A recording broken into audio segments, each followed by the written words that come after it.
This is Mouthbuzz. Every week, we follow life's strange little breadcrumbs, topics we bumped into, thought about, and maybe completely misunderstood. Join us as we talk it through. Today, we're broadcasting from the Off-Leash beach at Sandgate. That's off-leash for dogs and their people. But more on that later. What's the buzz?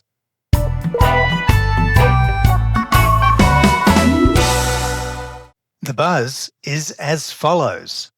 In keeping with our off-leash location here at Sandgate, we talk about the amount of control we do over our dogs. Are we in times of inflation? Tales from the Classroom, a fantastic presentation. Is there a formula to life? More Tales from the Classroom. Caravan lights and some fun learning.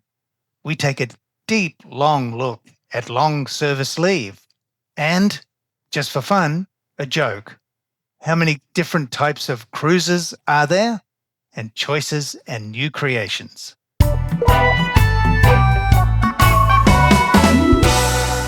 Have you ever thought about how much control we do to our dogs?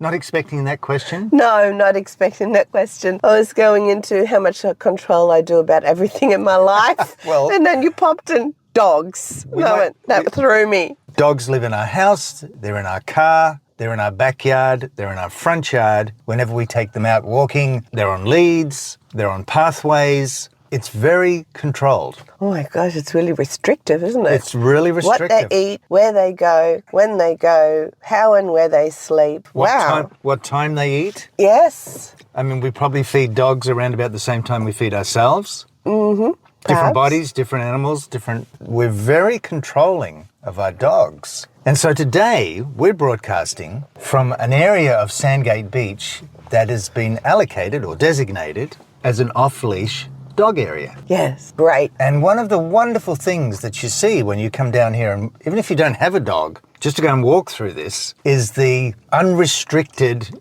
joy of dogs being dogs. Running, sniffing, Barking, swimming, dashing around like crazy things. Chasing. Meeting all of the other dogs. Saying hello to everyone. And what I've noticed is you don't see dog fights. No. You don't see this aggressive kind of part of the dog coming out because the dogs are just having such a good time. They're free from the restrictions and the controls that we impose on them, and they get to just run around and be dogs. And it's glorious. I noticed is the people that are down there with their dogs are different. They're very relaxed. Relaxed, talking amongst each other, playing with the dogs, walking around, letting the dogs just go without having to be constantly monitoring. I mean, have you walked along a footpath and somebody's had a dog coming the opposite way on a lead and the dogs come over to you? But the people tighten up the and lead, they tighten pull up the them lead back, and pull it back, and then they say, oh, sorry. Yes. When really the dogs I just realised something. What? Just when you said that. I'm starting to have a fear of dogs along the streets. It's not me. It's the owner pulling the dogs in because I've never been scared of dogs in my life. That's right. And lately I'm walking around going, why am I scared of dogs? Why am I scared? Exactly. And that fear, I mean, if you look at that, right, if somebody's walking their dog and for some reason they decide to react and pull on the lead and be fearful, the dog picks that up. And the dog's looking around going, where's the danger? And then they look at me and they think I'm the danger. Yeah, because Perhaps. The dog's not seeing any danger, not perceiving any danger, but because the person has reacted, fearful the dog might attack this other person or in some way interfere with this other person, I believe that's transmitted through to the dog and they pick it up. Yeah. And so they're looking around looking for the danger because they want to protect their person. Of course they do. But there is no danger. And so it's totally confusing. Oh, that's just cleared up so much for me. That's amazing.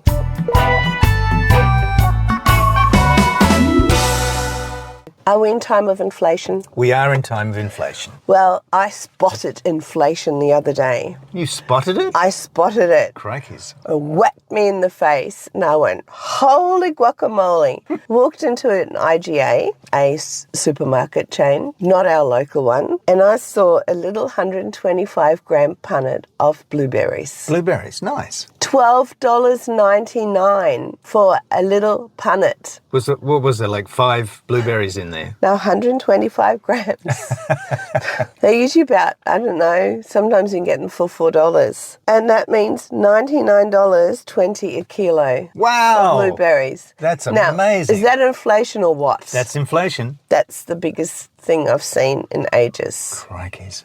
I wonder what other outrageously high prices people are spotting these days. Yeah. Look, I bought just 2 apples in a recent visit to the supermarket, and it was nearly $2. So it's nearly $1 an apple. Yep. And I went, wow. And it's not until you do those kind of things and have a look at it that you realize how much things have gone up. Yes. It's quite extraordinary, isn't it? Mm-hmm. I mean, there's several things that cause inflation. One of them is lack of supply and high demand. There's different types of drivers for inflation, but we just seem to be getting slugged at the moment in the cost of living. Petrol just jumped. It just jumped. It's been about $1.70 a litre. It's gone up to $2.20. That's 40 cents. That's huge. Over 40 cents a litre overnight. Yeah. How does that even work? Yeah. Wow. It's a huge jump. Not just a little bit incremental. It goes up dynamically. Yeah.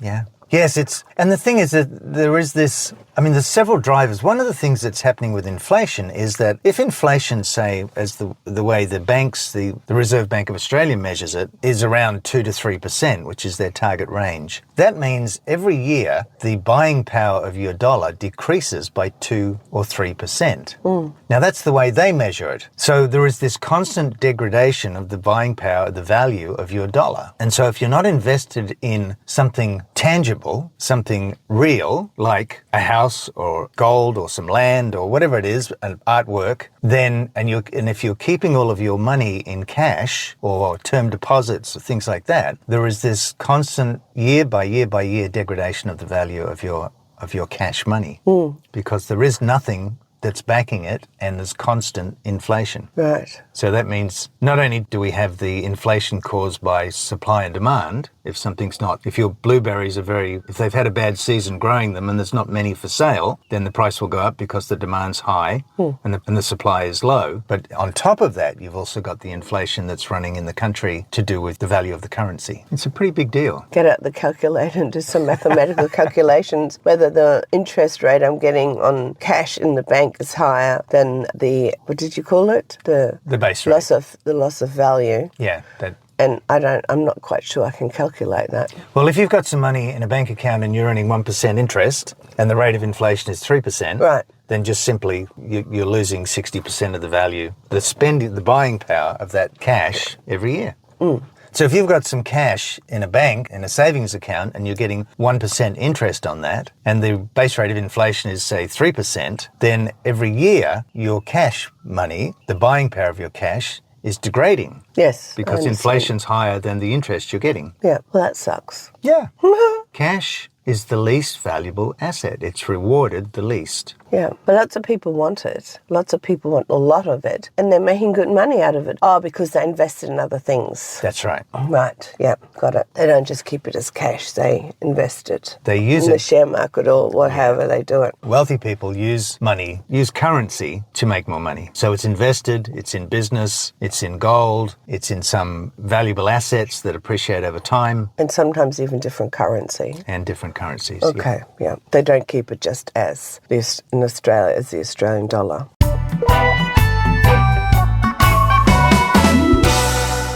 I have some tales from the classroom. I think Tales from the classroom. You should write a children's book, Tales from the Classroom. Tales from the classroom. Oh, now you've got me thinking about children's books and what I could put in there. Jeez. Like squirrel. My senior students this week had to present. They could pick any topic that they wanted. They were given some guidance. And I have a group of boys, and they have a culture background, and it's important to mention it because of how they work. They're from islands and New Zealand. It's a group of 4 and they are cheeky, they are entertaining, they don't do what you as a teacher would like them to do a lot of the time, and they push boundaries as much as they possibly can. And that they're big lads and they're absolutely adorable. Right. So they came to school, and I found out later they only came to school to do this presentation, and then they signed out. Wow. So that's actually kudos to me getting on with them, because otherwise they wouldn't have turned up. Yeah. They did their presentation, and everything you could think about that could go wrong went wrong. They had Macs. Macs don't connect to the screen. What's a Mac? Macintosh laptop. Apple. And those computers don't connect to the screen at the front of the classroom. Right. Then I said to them, well, email me the file. And of course the email's too big, so that couldn't happen. Then I said, upload it onto OneDrive to save it there, and then you can share a link with me. And of course it wouldn't upload. Of course. Then I gave them a USB stick to transfer it onto my laptop so I could project it. Oh no, that of course doesn't fit, because Android devices and Apple devices, don't talk to each other. No, they don't, and the fittings aren't even the same, and they didn't have an adapter. So one of the boys said, shall I go and get the IT guy, Jeff? And I said, oh, get a cord. So he came back with a cord. The cord didn't fit. Then he got Jeff, and Jeff is with his phone behind the screen trying to get the fitting, and we couldn't do it. And I said, okay, let's go with one of your ideas. Just put the laptop out the front. We'll come closer and we'll watch this on the laptop. Brilliant. So, I'm just about to say, how long is your class? I know. I thought, I'm running out of time. Right. We were just about running out of time. We had like 5 minutes to go at the end of the lesson. And they put it on, and then the PowerPoint malfunctioned. It just skipped to every second slide. And they were laughing. And I said, just read every second slide. Just get this done. And they talked, and they were brilliant. And they were clapping. They had us participating. They were talking about vaping and how the bad effects of vaping on young people. It was a brilliant presentation. They were all in unison. They were chiming things together, and the presentation finished. And at one stage, I said to them, I feel like I'm listening to Nelson Mandela giving a speech. Wow. And then I thought, are you introducing me to a cult here? They had total power over the whole class. Yeah. And then they were finished, and I said, I just have one thing I'm disappointed about. Said, what? I said, you didn't finish with a song. They broke into song. Wow, just like that. Just like that. They're tapping away, and they're creating a rhythm, and they are singing about vaping. Beatbox. Everything was happening. Wow. So they did it. And they just made up a song about vaping. On the spot. Totally ad lib. Yeah, on the spot. They always do that. They're always singing in class. It drives me absolutely nuts. That's why I asked them for a song. Absolutely wonderful. Wow. Highlight of my week. So there's a future. Yeah, they're absolutely brilliant. Group work is so important to them. They really function group. They share everything. They even share their assignments, right? And you so want to yell at them for it. And sometimes you go, I'll just accept it, because I know they worked on it all together. Yeah. Brilliant. I love it. Yeah, it was It's so good. fantastic.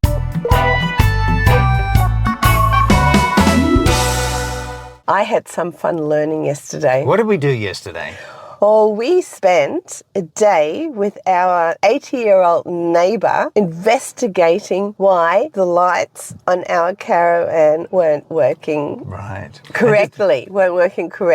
And just to put that in some context, we have a caravan and we have it up for sale. And so in the process, we realised that the lights weren't working correctly, the driving lights. And so we've been investigating how to fix that. Yes. I learned lots about electricity and earthing and cables, and I even came up with a solution. Did? I said, could you run a separate earthing wire to increase that so the lights would somehow magically fix themselves? And in the end, that's what we did. That's what you did. Yeah. You were onto it. And I love the way our neighbour, he didn't treat me like an idiot, like a woman who knew nothing, totally involved me, gave me jobs to do, and I learned so much about electricity and wiring and lights. It was very cool. He included you. He's such an inclusive man. Yeah. He's not trying to be superior, but he has this very gentle way of teaching. Yes. And he's very good at explaining. Yeah. So much so that you came up with the thing that fixed it. Yeah. I didn't know how to do it. Yeah. But I'd figured something out. For those of you who are electrically minded, essentially essentially the caravan had a very weak earth, which meant that there wasn't enough capacity in the system to carry the amount of electricity required to run all of the lights and the blinkers and the brakes. And they were performing very, very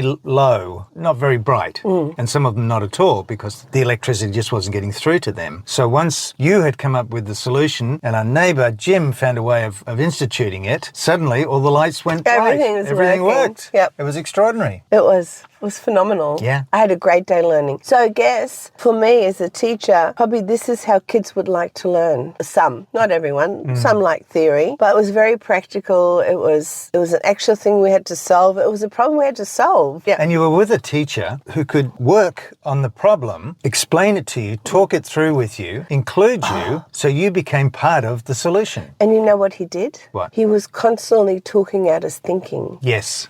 So therefore, because he was talking out his thinking, he was explaining to me what was going on. Yeah. Great. He's an extraordinary guy. He's a teacher. He's a teacher. He is a teacher. Actually, he's one of these people that's elderly and wise and has the patience and the technique to include people in these types of things so that you don't feel that you're sitting on the sidelines waiting for the expert to handle it. If you're there with Jim, you're part of it. Yes. And I think that is a really unique and wonderful capacity. It is. So credit to Jim. And you should take credit whenever credit is due in whatever form it comes.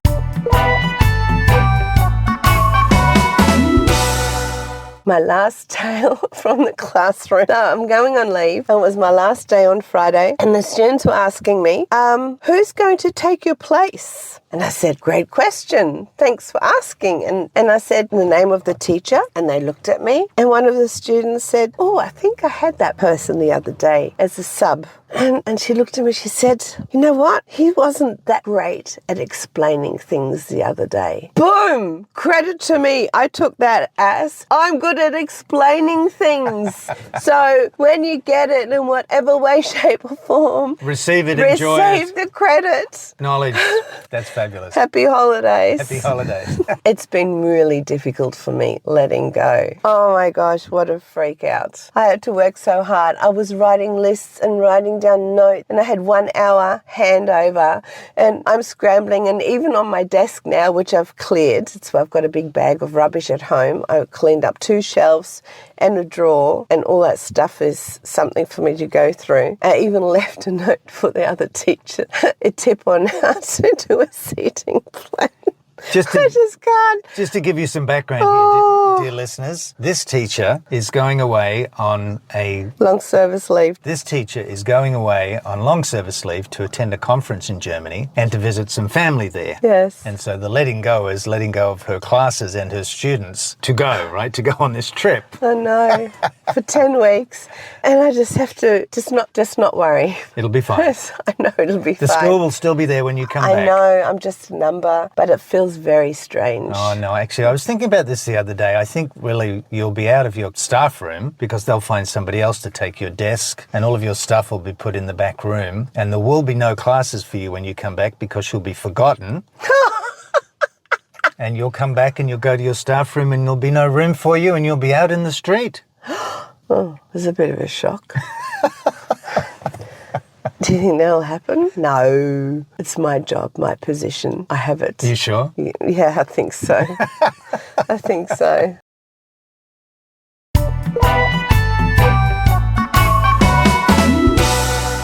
Tale from the classroom. Here we go again. Go for it. Another one. There was a student this week and we had a bit of a chat and I asked, what are you looking forward to in the holidays? And she said to me that she has lots of shifts at work and she has 8 shifts coming up. And I said, how much do you get paid? And she said, $12.95 an hour. So I did a quick calculation for her. Yeah. And I said, okay, so you're going to earn about at minimum $350. She said, yeah, I'm excited about that. And I pointed at her and she looked at me and said, I know. I'm going to put some of that money away. That's all I had to do was point at her because I've been drilling into these students to do the 10% account. I've told them so To have money. to have money, and we've talked about it all year. So I just need to do the little pointy thing now, and they immediately know what I mean. How cool is that? That is cool. And that's cool that they remembered. Yes. And that she hopefully will put 10% away She does. for a whole life. Well, that would be brilliant. Yeah, it would be incredible.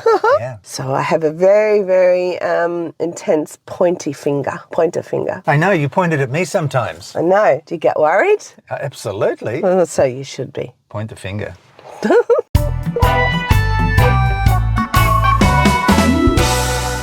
We haven't had a joke for a while. It's a little bit of a long joke, but hang in there with me. It's not a dad joke, is It's it? not a dad joke. Hallelujah. There was this couple. They had been married for many years, probably 60 years, and the man was getting very old and he knew that he was going to die. And so he called his wife to his bedside and he said, "My darling," he said, "we've been married for these 60 years. It has been a wonderful, wonderful marriage." He said, "Tell me, have you ever been unfaithful to me? Tell me the truth." And she thought, well, given we're getting to the end of this now, okay. And she said, "Well, husband," she said, "there were 3 times. And he went, "What? 3 times?" She said, yes. She said, "Well, the first time, you remember all those years ago when we'd bought a house and you had lost your job and we were trying to get this extra money for our mortgage and you couldn't get the money and you went to the bank and saw the bank manager and he wouldn't give us the money. And then suddenly the next day he called up and the loan came through." And the husband said, yes, I remember that. She said, "Well, I went and saw the bank manager and I took care of him and he gave us the loan." And the husband went, "Oh, wow." He said, "Wow." And with a tear in his eye,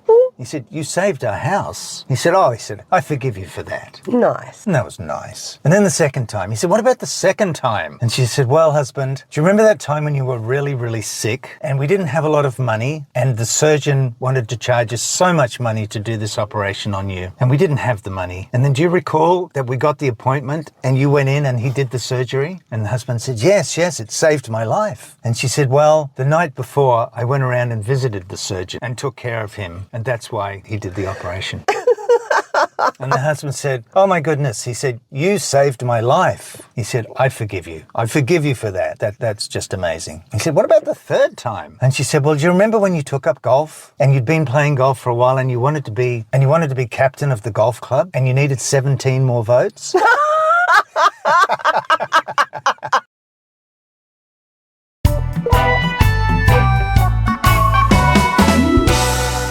Are we the only people who've never been on a cruise? Well, I've been on a cruise. Oh. When we emigrated from England to Australia, we came over on a boat. That's not a cruise. That's not a cruise? That's a migration ship. Okay. I don't call that a cruise. What about Tom Cruise? What would you call him? He's not a cruise. Tell me about a cruise. Well, I've never been on one. I've never been on a big ship to go for a long holiday. I've been on ship, but not just to cruise around and be on the ship. I hear there's lots to do. I hear there's lots of entertainment. Do you think we should go on a cruise? Why do you think you've never been on a cruise? You've never chosen that? Because I've done other holidays. I've gone to islands. I've travelled around the world. I've lived in other countries. I don't know. I've always thought it might be a bit boring. Do you know people who've been on cruises? Yes. What do they say? They love it. Interesting, isn't it? They love cruises, and a lot of my students go on cruises, and they're all excited about it. So why do you think it's boring? Or it might be boring? Because I don't know what it's like. I thought it's a little cabin and you just walk around the deck and... They're very big, these cruise boats, you know. Yeah, I know, I've seen them. They're gigantic. And I've seen photos. I've seen pictures, advert about cruises. They've got water slides. They've got entertainment. My sister worked on a cruise ship. She was the fitness instructor. And then she got sick. And then she told me about the nightmare of how she had to be isolated in this tiny little room without any windows. Maybe that's what turned me off cruises. So what have you bought or accepted as real from your sister that's not actually true for you? That it's, you could get sick. You could get sick. Yeah, you could be locked in a little cabin down below with no windows. Yes. Could be imprisoned. You could be isolated. She said it was like a prison. Yeah, I know. What if that didn't have to be your experience? Well, that would be nice. Would I still go on a cruise? I'm not sure. Well, if you were willing to let go of that point of view, which is not yours but is your sister's, and you've bought it as real and true from her, then we might be able to go on a cruise. Oh, you want to go on a cruise? You've always said you don't want to go on a cruise.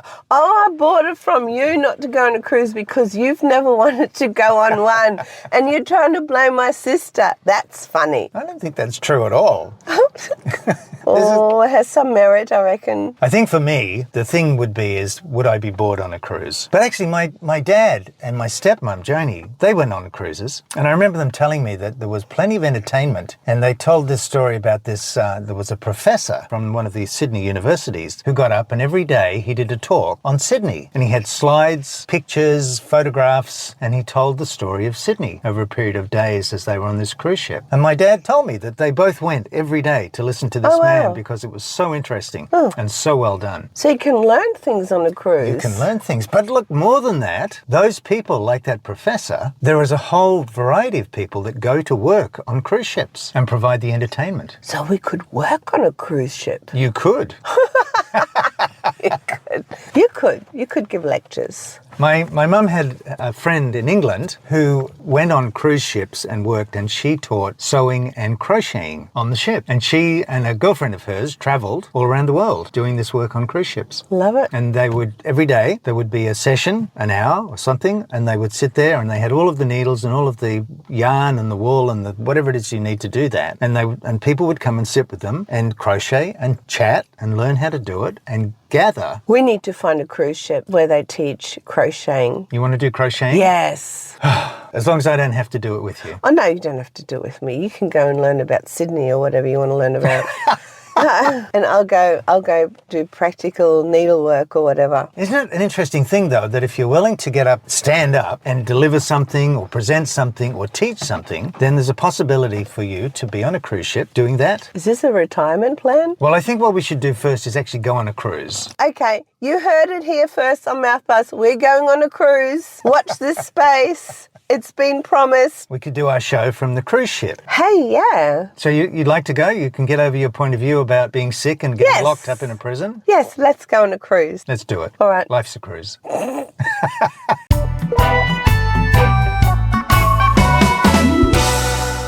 I want to talk a little bit about choice and choosing from the past. And the basic premise here is that if you choose from the past, you never create anything new. You're just plagiarizing your memories of the past. Plagiarizing your memory. I like that. And things change. The world changes. Life changes. Technology changes. We change. The weather changes. But if you're constantly referencing the past in order to make safe and risk-free decisions about the future or choices, you can never create anything new.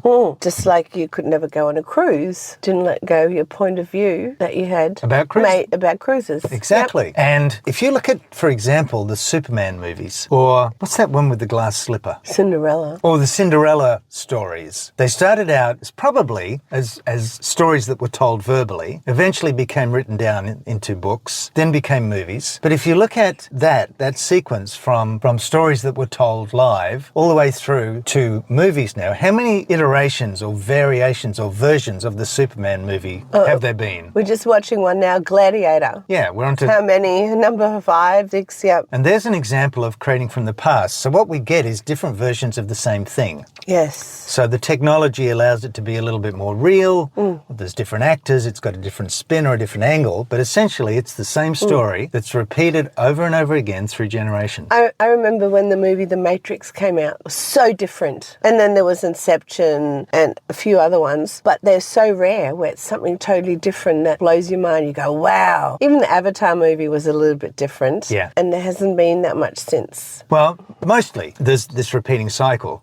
But we do get these flashes of brilliance like The Matrix and others. But what tends to happen with those is something so brilliant and amazing like The Matrix comes out and it's seen to be such a big hit worldwide that they go, oh, let's make that again. Yes. But we'll put a different spin on it. And so they keep making these over and over and over with variations and things until they're no longer popular. And so there's kind of this money-making economic kind of thing rather than creating brilliant new things all the time. And is there anything new that can be created? Well, we've had so many inventions. Well, it's interesting, isn't it? If you take artificial intelligence, isn't artificial intelligence an attempt to copy what our brain does? Yes. A student of mine explained to me this week that her assessment task, that she had written all on her own. She had used no AI, only read the readings that she was supposed to do and then wrote her work and submitted it. It came out as 25% plagiarized. So it was checked in some way. It was checked in some way, run through Turnitin, the different programs available. 25%. And I know she doesn't use AI. She hates it. And I said, and that's exactly that. More and more things are now coming out as a percentage of being plagiarized for even the students who are genuinely writing it themselves, putting in all the quotes and the citations. Yeah. Soon everything will be 100% plagiarized because we're just all copying each other's work because it's all our input in the first place of things that we read, things that we analyze. There's nothing new here. It's what have I learned? These theories come from someone else, so it looks like it's plagiarized. That was too funny. Yes. She had to go and plead her case. She came out of it okay.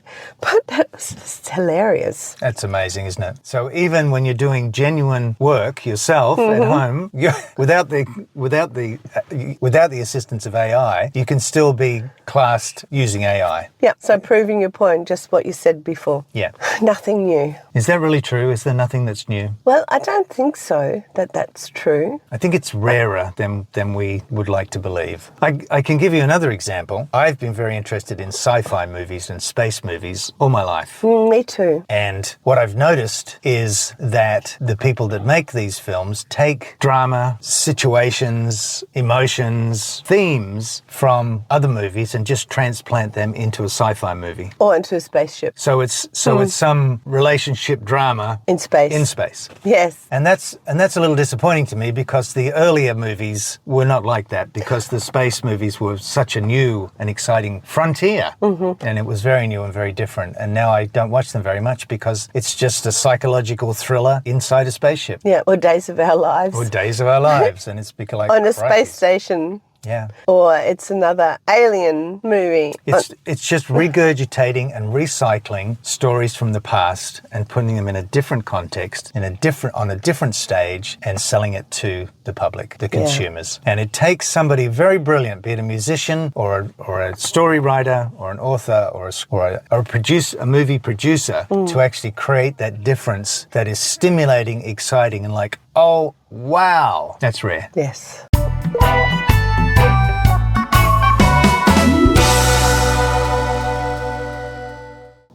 Well, is that it for today?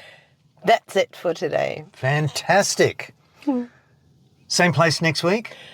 Perhaps not. Same time? Yes. All right, let's do it. We'll see you. You've been listening to Mouthbuzz. Subscribe to stay in the loop and be part of the conversation next time.